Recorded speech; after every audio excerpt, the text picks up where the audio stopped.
director. Oh, yeah. How was I as a Dax director, Tom? This is my favorite subject, how I was as a director. Please. Here's, a director is the leader, and anytime you look at the director's eyes, he doesn't know what's going on, then everything falls apart. Because it's okay if you don't know what's going on.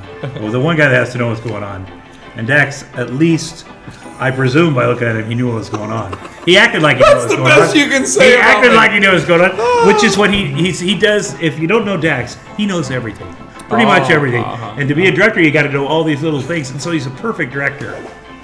Almost like the Germans. Yeah, exactly. Right? Tom and I one time went on a USO trip over to Afghanistan, and we had a layover in Hamburg. Frankfurt. Yeah.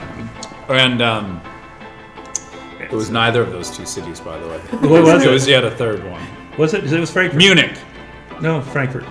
Was it? It was on the way there. It was Frankfurt. Okay. At any rate, Tom not lost. I shouldn't say that. I left. Just conveniently left behind. At that time, you were traveling with 3 cell phones. Yeah. He left 3 cell phones on the previous flight, and then we were trying to make our connection, and it occurred to him, oh my god, I lost this thing. So then he tried to bribe these people from Lufthansa to go back to the plane and pick up that. He did get all of his equipment.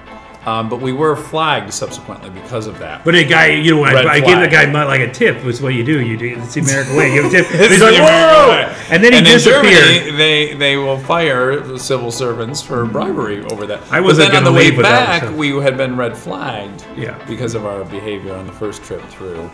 Anyways, that's not a great story. Nor does it have anything to do with Hit and Run August 24th. Check it out. Like your friends and family. No, but Dax went up to Ed. I'll tell you the story. Because I did. He went up to.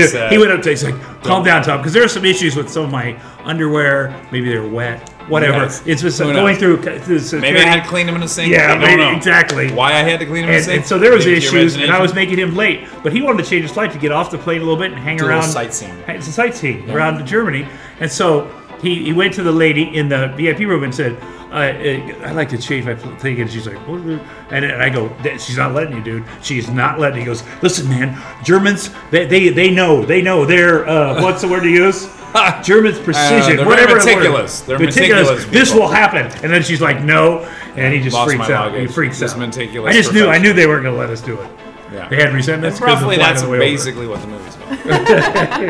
Yeah, so, it's a movie set in Germany, either in Munich or Frankfurt. Who knows? We'll let the viewer decide. So you obviously knew each other before the movie. No, we met at the war. We were both held up in a foxhole, taking kraut fire. Right. You allowed to say kraut still? Yeah. Okay. No, we met on an episode of Punk'd almost 10 years ago. The day the Challenger crashed.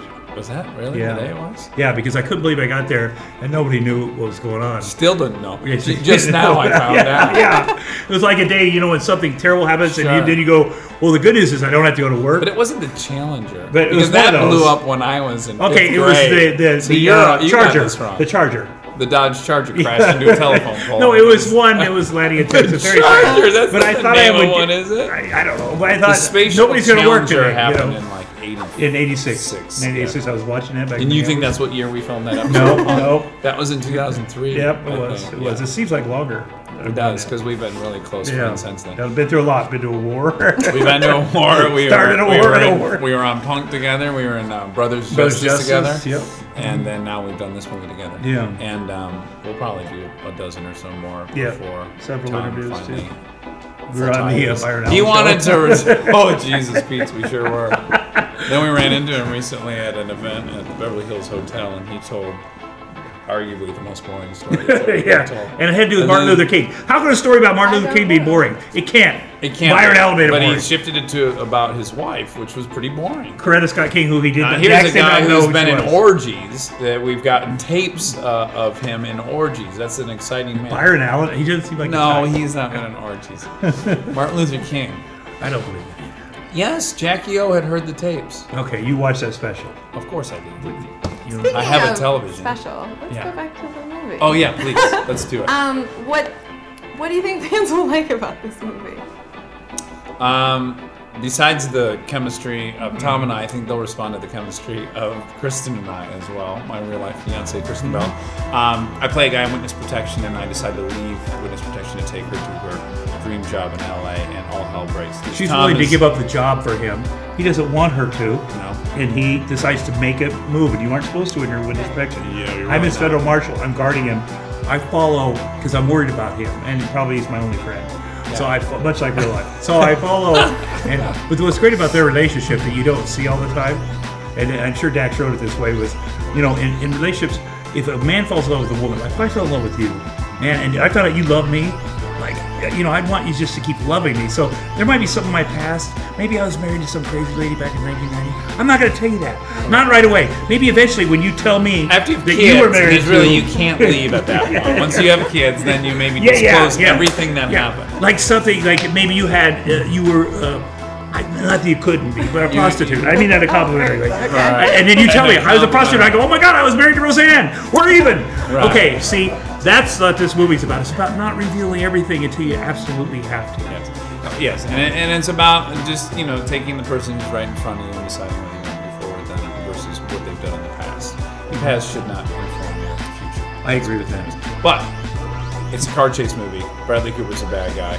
It's got amazing car stunts and it's super hilarious. How did you guys decide on the hair for Bradley Cooper? We didn't decide. This may shock you. I decided. Tom I said I'm the hair guy because obviously. Right. And no, we didn't decide. He decided, right? Cooper decided. Yeah, Oh, he knows a guy in Venice who has that same hairdo and wears red Adidas tracksuits, and he said, "I want to look like this dude I know from Venice." And he said, "You're Bradley Cooper. You're allowed to do whatever you want in this movie." And I love how they look. I think you can still tell Tim, right? Yeah, okay, you can good. tell Tim with hair. Here's what I thought. I just, as a theory, I thought, let's make Tom and I very clearly us, and then let's disguise the biggest star in the movie, right? So he's unrecognizable. Right. Completely. This is makes business sense. This is business 101. But also for his sake, in case the movie, right. He can say, "I wasn't in it, man. That wasn't me." Oh, that was me. So, is this movie for the Comic-Con crowd? Like, who's your audience? I doubt it's for the Comic-Con. I disagree. I don't know shit about. There's a lot of action people, and there's a lot of there's a lot of there's a lot of people that the only thing I was thinking on the way here, because I didn't say this is a Comic-Con movie. Our distributor, who's doing a great job at getting us every possible place, decided this would be nice stuff. I did think on the way down, it does have Quentin Tarantino-esque dialogue, and they do love those Tarantino movies. I think. But then when you meet the Comic-Con crowd, they aren't all they aren't all not intellectuals. What you think either. They're there's a lot of darky young guys who are like we were young. We're like, let's get some free stuff. I'm gonna dress like. We're finding that a lot of people that are here live here, and want to see the spectacle. They're not necessarily. Their beds aren't shaped like the Enterprise at home. There's a lot of that though. Those are the people that have traveled here from San Jose. We've met a lot of. Right, we did do. But the people that are live in San Diego, which about 90% of the people that we've met just live here. They're just here because what the hell? Why not? Yeah, but there seems to be they enjoy it. You can tell. We've been a total of 150 people, and now we can generalize. Assume we can make an assumption about every aspect. You want to know any kind of cross section or demographic? We have it all. There's a large Asian community there. We're finding that it's about 95% Asian. We did know that in San Diego, but we can promise you it's a fact. It's a fact. It is a fact. In our experience, we can only speak from our experience. And what sucks is, and let me just get this off my chest, I'm asking a lot of these Asian folks, where are you from? Meaning, what part of the country are you from? I ask everybody this. And they look at me like, you son of a bitch, I'm an American. Which is what I think already. I'm just asking what state you're from, not what country you're from. Whereas I always think, where are you really from? You know what I mean? Oh, you mean what country? Yeah, because there's a lot of Asian pride. No. There's Asian pride. We lump Asians all together, when in fact the South Koreans may not even like the Filipinos. It could be a rivalry. Like a boxing thing. And in fact, there are. They don't. But we all get lumped. They think we all like each other. But Iowa doesn't like Nebraska. People don't know that. And so North Korea, South Korea, you're your neighbor's enemy and your neighbor's neighbor's friend. And I learned that in college. Your neighbor's enemy and your neighbor's neighbor's friend. That's all you need to know about stand by that message. Geography. Yeah.